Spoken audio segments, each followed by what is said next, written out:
The media in India, of course, is not monolithic. There are several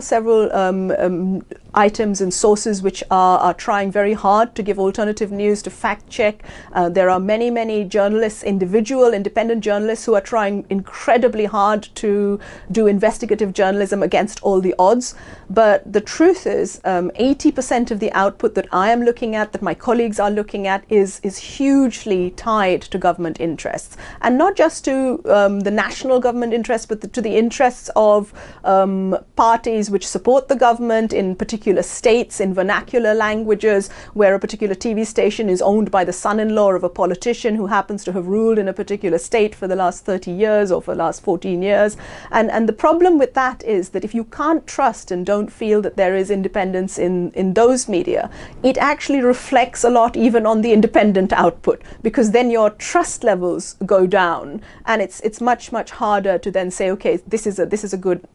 outlet and this one isn't. And so